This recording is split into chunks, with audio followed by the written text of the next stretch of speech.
Welcome back to Bourbon Happy Hour with Chris Corbin. Right now, I'm standing behind the bar, my home turf, the Carnegie Club. Midtown, New York City. We're a cigar bar, full cocktails, drinks. We usually have Sinatra on Saturday nights, 11-piece Stan Rubin Orchestra with Steve Maglio singing Sinatra songs.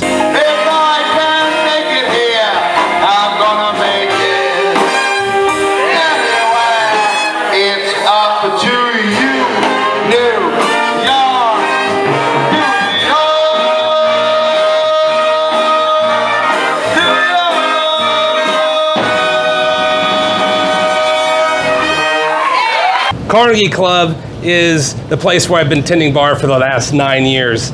What a wonderful place. You come in here and it's just like you're walking back into time. You can actually smoke a cigar and have a great cocktail. Angel's Envy is planting an American white oak tree this spring for every hashtag cocktail photo of your Angel's Envy cocktail for the whole month of September. So how it works is you get your cocktail, make it at home, maybe with the bottle in the picture.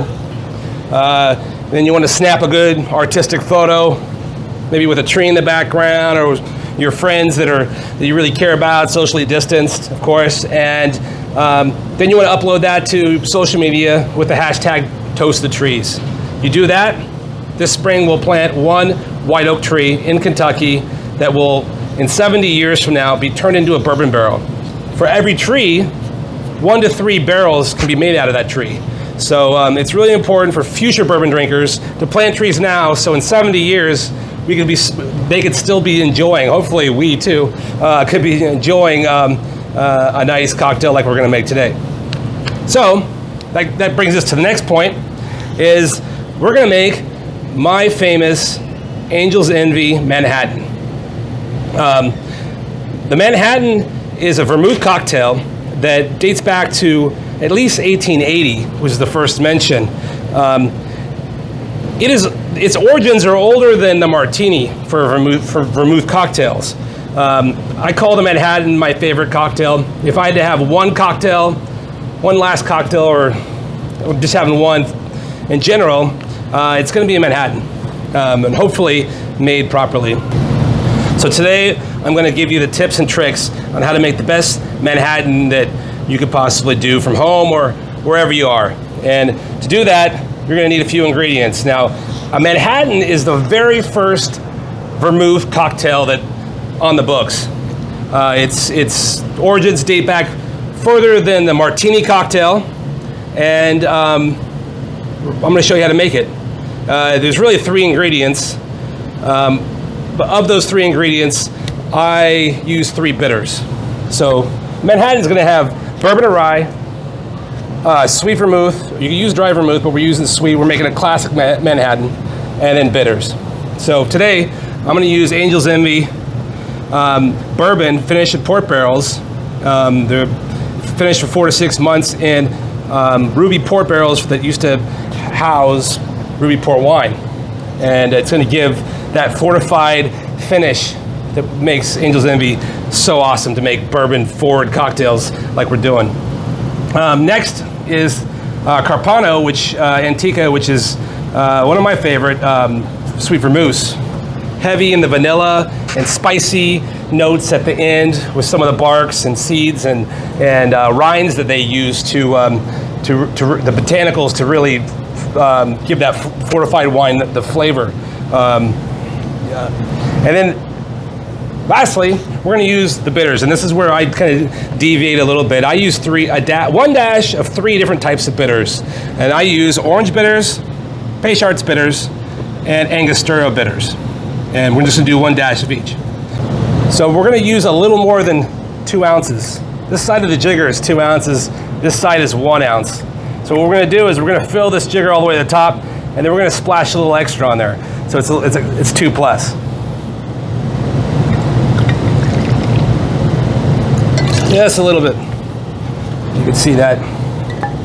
Now, for the 1 part, vermouth, we're going to just go a hair less than 1 ounce, which is that part of the jigger.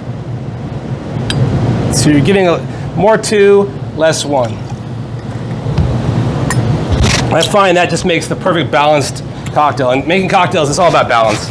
When you achieve the balance, that zen of cocktail making, you taste it. You know when you reached it when you taste it.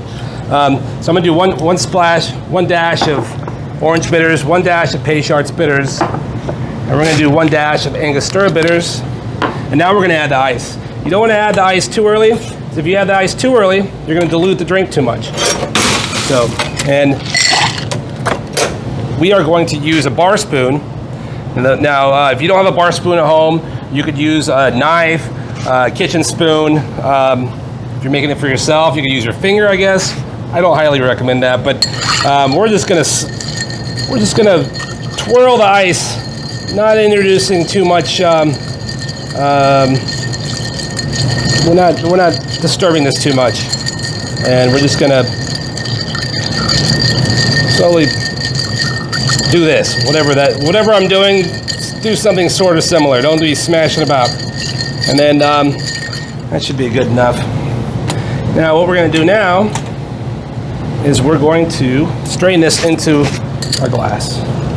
And we want to do it a little carefully because we don't want it to be cloudy. We don't want their bubbles to be floating on top. And we want to make this a fantastic cocktail. So I'm going to use my hands, but if I was doing this for a customer, we use the tongs now in these days. But we're going to just go and spread some of the oils around the edge of that glass. This is an orange peel, and you got 1 chance to really squeeze the oils into this cocktail. This is your Angel's Envy Manhattan, 2 to 1, more 2, less 1, with 3 bitters. This is what I serve here at the Carnegie Club. People from all over the world come and ask me for it. It's delicious, well balanced, and when I'm done filming this, I'm going to take a picture of this setup right here with a cigar and the Angel's Envy cocktail. I'm going to post Toast the Trees as a hashtag and put that on Instagram. I'm going to plant a tree just for making this video tonight.